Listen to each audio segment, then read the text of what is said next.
Kaleidotrope. Good evening, listeners. It defies explanation, but we are here again. The explanation is that we are awesome and people love us. Yes, that is what defies explanation. What is not to love about advice text in quarter hour followed by a random quasi-debate? That is not the name of the show. Give us an intro while I open the Samoas.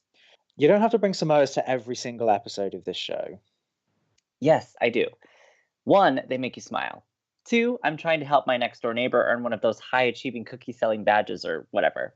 So, you're in luck. I'll keep you smiling and in Samoas. It's really not necessary, but I guess if it helps your next door neighbor.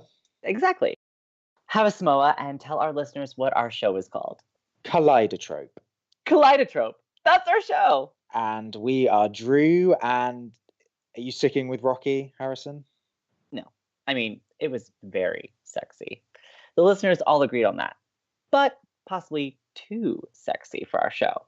You know. I don't know anything about your ever-changing name. My ever-changing DJ name. My real name stays the same. I don't change that weekly. That would be ridiculous. Yes, you're right, and I'm well aware how much you strive not to be ridiculous. Today, I'm trying out Deb. It's short for WC. What do you think? I think that I'm confused about what sort of music show you thought this was. Doesn't matter now. Now, it's an advice text-in show. But I thought I'd stick with the musical theme because I think it's working for me. Don't you think? Someone, anyone, please text us.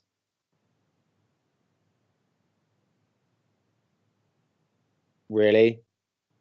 You guys are all just going to make us work for it this time? We've already been over this. Talking to me is never work. What'd you do this weekend? What, really? Small talk? Hey, it's only small talk if you have a small weekend, Ant-Man. And your weekends are Godzilla-sized? My weekends are Pacific Rim kaiju-sized. Really? Well, what did you do this weekend? What I do every weekend. Made a stash of peanut butter sandwiches and wandered the campus, trying to bump into the Humans of Sidlesmith guy. You read that column? Cal? Religiously. Doesn't everybody? His name is Calamum Nomen. It means pen name in Latin. Yeah, but everyone calls him Cal. Well, I don't. I don't really read his columns. Better things to do, I guess. You should. It's my favorite part of the student newspaper. The way he can just slip into the background and write all these beautiful, hope-filled treatises on the people around him on campus. It's so much more than a man on the street kind of thing. Isn't it just tawdry speculation about the lives of strangers, though? Oh, no. Not at all. He puts himself into the process. He's speculating on his own life, his own desires for connection, while he speculates on their lives. I mean, he knows it could all be total bullshit, but he always writes with total self-awareness and grace. And I love that. Oh. And since part of the beauty is that no one knows who he is, and he could be anyone on campus, I like to wander around trying to catch him in the act, so to speak. You spend your weekend randomly accosting people, sitting on park benches, writing in moleskins. Well, yeah. So how about you? How did you spend your weekend? Sitting on a park bench, writing in a moleskin, trying not to be accosted by people like you. Nah, I promise getting accosted by me is a pleasure. I bet it is. Hey, look who it is! Stanwyck. It's a blast from the past. From a whole week ago. Still the past. Suppose I can't argue with that. Well, I have something that's going to delight you. Ooh, delight me? What could it be? My text is from Lovejoy. Oh my god! They simultaneously texted us with updates. That is the most OTP thing I've ever heard. Of course it is. Okay. So here's what Stanwyck has to say. Dear Drew and Deb, Claire de Lune is one of my favorites, so I think the new name is great. Of course, Claire de Lune is one of their favorites. Oh. What is that supposed to mean? Nothing. Go on. I just wanted to give you an update on my egg baby with Lovejoy. It turns out that Lovejoy has turned out okay to raise an egg baby with. It's working out. What does Lovejoy say? Lovejoy says, "Dear Drew and Deb, I think I've gotten Stanwyck to chill out a little bit, and we have a much happier egg baby as a result."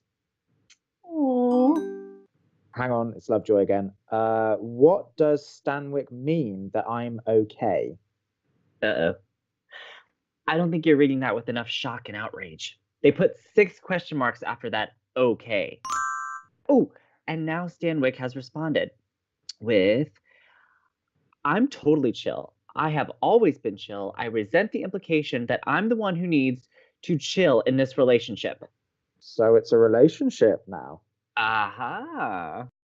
You wanted this to happen. I wanted nothing more than for baby Khaleesi to grow up in a nice nuclear family. Right. What can I say? I wanted little egg baby's life to go over easy. No. Plus, I wouldn't want Khaleesi's parents to get expelled for not doing an excellent job. Oh my God. Stop this at once. Why? Are you suddenly finding co-hosting is not all it's cracked up to be? Listeners, I'm sorry. Ordinarily, I just play a song until all the badness went away, but I'ma let you finish. But Drew and Deb have the best DJ show of all time. Of all time. Oh, thank God. From Lovejoy. See, this is what I mean. Stanwyck constantly freaks out over nothing. If it's not grades, it's, oh, Lovejoy, you're going to break our egg baby. Like, why so intense? Okay, Lovejoy, coming from the person who uses 6 question marks in their text, that may be a bit unfair. Meanwhile, Stanwyck writes, Lovejoy tried to instill a love of baseball into our baby by tossing it up and down while wearing a catcher's mitt. The resulting freakout was an entirely proportionate response to Lovejoy Michael Jacksoning our child, not some sort of unreasonable example of me not being chill.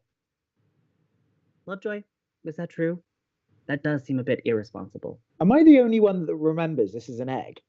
If you drop it, you can just replace it with another egg. It's not like the professor would know. And isn't this normally a project you do in high school? Like, what class are these people even taking? Maybe they are high schoolers.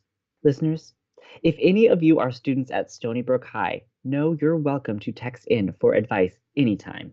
Great, soon will be the teen angst half hour.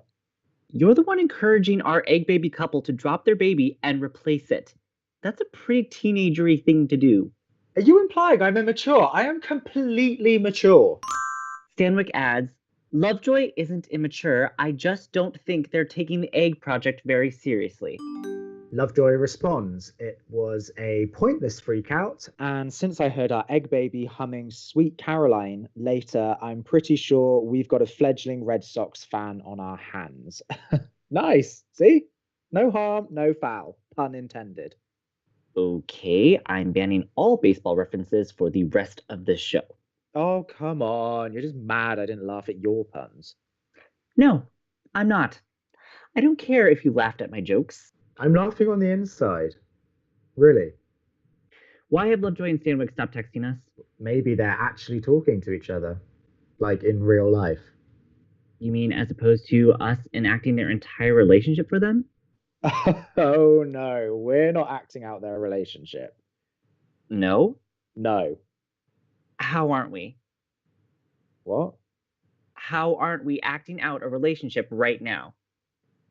Theirs, I mean. Well, for starters, if you were my egg partner and you made those puns, I would immediately change partners. No, you wouldn't. Oh, I wouldn't. You should have another Samoa. What's it say? Dear Drew, you should really just ask. Never mind. Oh, you can't just leave us hanging. No, I've deleted it. Sorry about that, listeners. Sometimes we get trolled. It didn't seem trollish to me. Well, I'm just going to assume it said, Dear Drew, you should really just ask Harrison to give you a whole box of Samoas. Deb, What? your DJ name. Oh, yeah. What can I say? You make me forget myself. I mean, what? I'm just saying that you made a pun, too. And it was an awesome pun. That doesn't mean I approve of puns. How could you not approve of puns? Puns are adorable. The troll again? Yeah. If someone could text us for advice about like your love lives, that would be great. What does it say? They want advice about their love life. Oh, thank God. What unlikely scenario is it this time? They're a Vila. Come again? Dear Deb, I've always been told I have the good looks that run in my family. Blonde, waif-like, typical Anglican. You know the drill. But on my 16th birthday... Oh, wait. I need a preppy 16-year-old voice. My grandmother took me aside and showed me this book in the family library I'd never seen before. And apparently, it's a guide to understanding the ancient Vila blood that flows through our veins.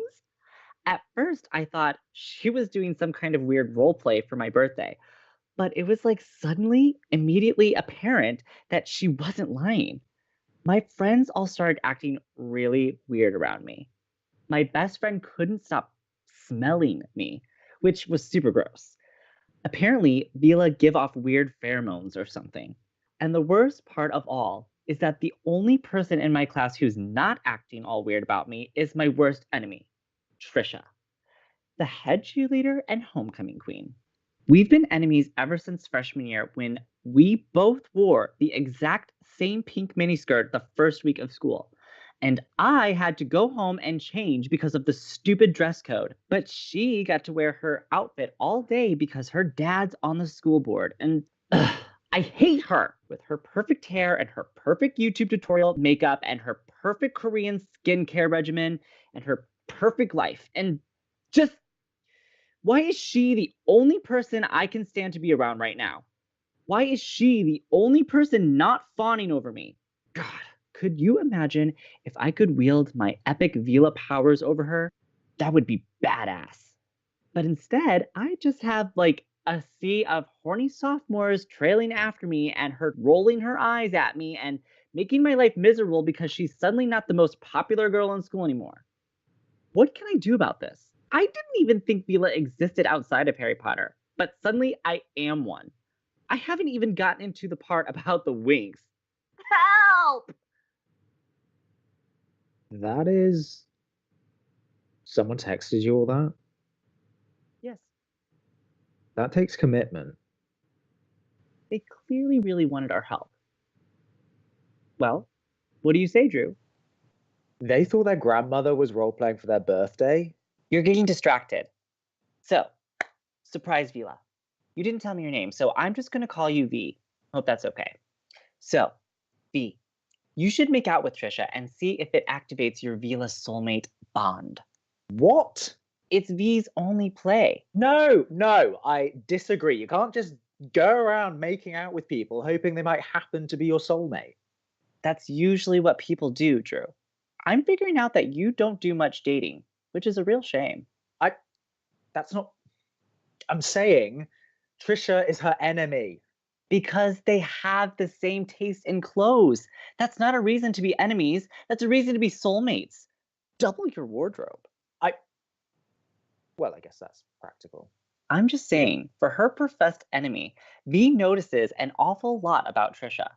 Perfect hair, YouTube makeup, etc. And really, I guess when you think about it, the fact that V was forced to change her skirt and Trisha was not, that was not Trisha's fault. They were kids at the mercy of a patriarchal society and corrupt adults incapable of exercising unbiased thinking. So really, I guess we don't have any evidence Trisha's not her soulmate. There you have it. Make out with her, V. Report back. I mean, assuming soulmates are a thing. Drew, soulmates are definitely a thing. And they're just kids. I mean, kids shouldn't even be worrying about this stuff. In my experience, this is all kids worry about. Well, I mean, high school kids, not like 3-year-olds. Thank you for the clarification. Well, I'm just saying. Why do you get such long texts? People are always writing you like novels. They're texts. They should be a couple of autocorrect nonsense words followed by emojis. Maybe it's because they like the sound of my mellifluous voice gently reading their missives and bringing their problems to life. You know, on second thought, don't send me any long text.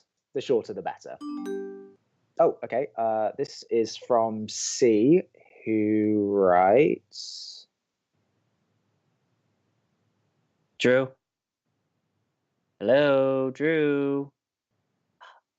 Hey, that looks like a long text. Are you gonna read it? Yeah, I just... Do you need another cookie? No, I am... So, C writes, "Hey Drew, it's a long story, but suffice it to say that to supplement my income on campus, I've built up a thriving extracurricular business, if you get my drift. Unfortunately, that's meant doing a few favors for a few higher-ups in my line of work. One of them, we'll call him Tatsuya, has been shamelessly blackmailing me for a while into... I don't think I can read this part on the air. I'll just skip down. Oh.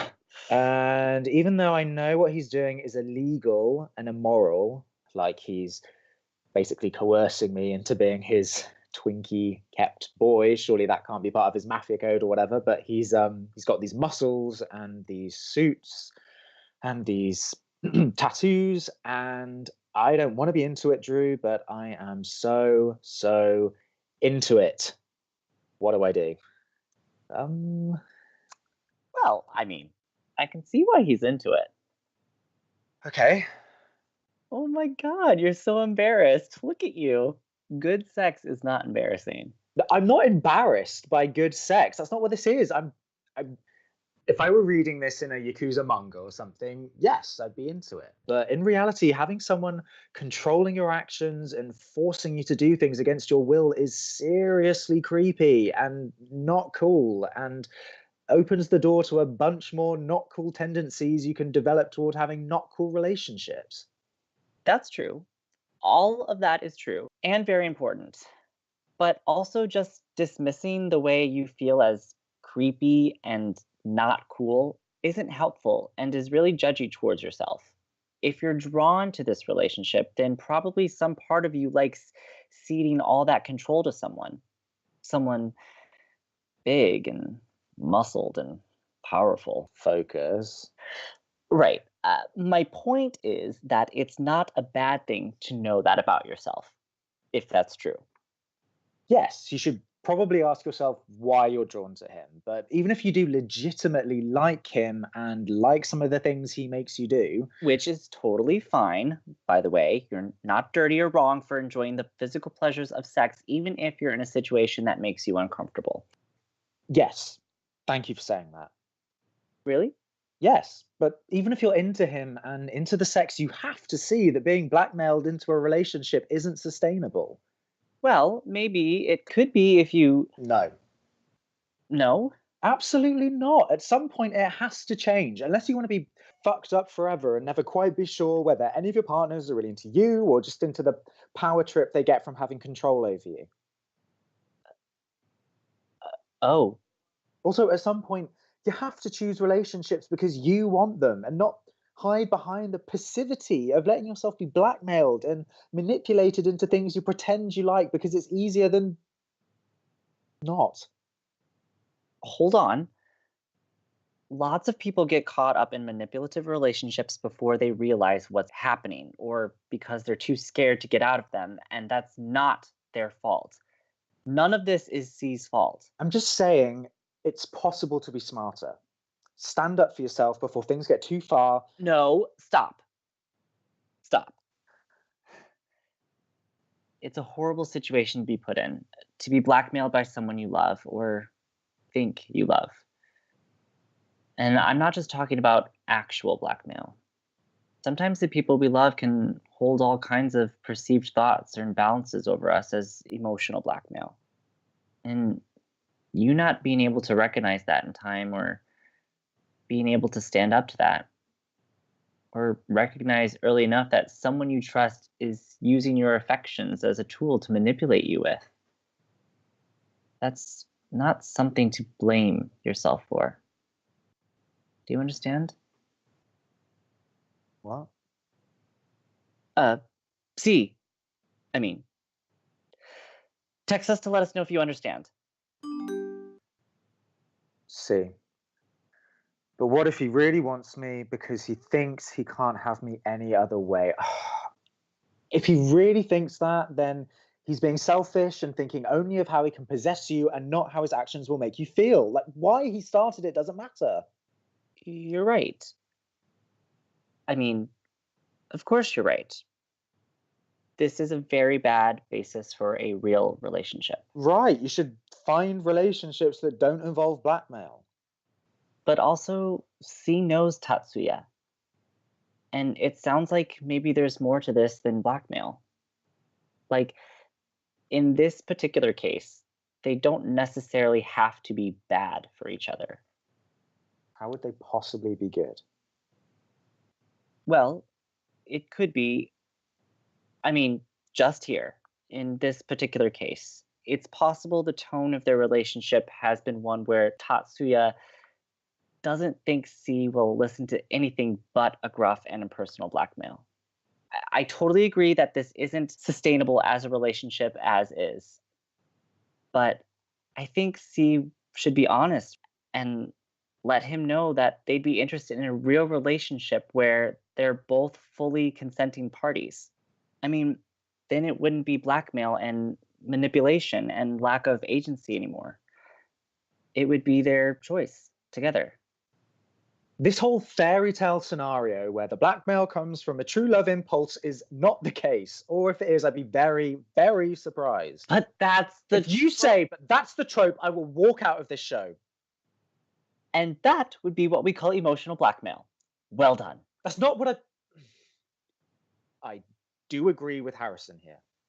See, you need to talk to him. Put aside all the negotiational shit and talk to him as equals. If there's even a question that he might not want you outside of this fucked up relationship that you're in, that it really is just about having control over you and not Harrison's rainbow rosy happy ever after, then you need to end things now. Preferably before you're more emotionally invested than you already are. And I think that's smart. And I'm sorry that you were ever put in a position where love was twisted into a weapon instead of... What? Sorry, it's none of my business. You're right. It's not. But I just don't... I can't believe that all relationships are destined to end up that way. Even ones that begin as awkwardly as this one. If I thought that, if I looked at relationships like theirs and only saw cruelty and power trips instead of something genuine and passionate, I'd be... What? You'd be like me? I'd be lost. You're right.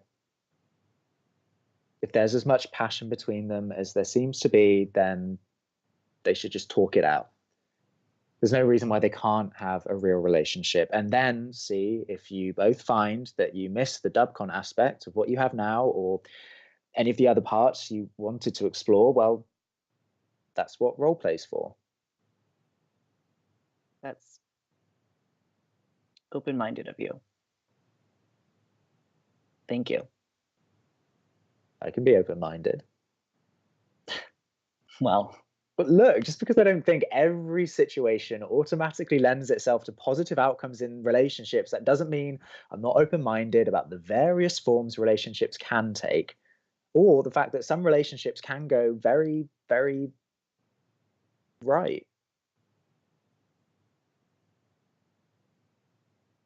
I just mean you usually form a take on the relationships we get asked about very quickly. It's so decisive that I wonder if you miss opportunities to let things develop in your own love life. Trust me, I know exactly how things develop in my own love life. And how's that? I fall in love, I screw it up, or get screwed over. No more love. But then that's how it works for everyone, right? Not at Sidlesmith. At Sidlesmith, you can start over. You can have all the love you want. Can you? Is that why you came to Sidlesmith? Yes. And how's that working out for you?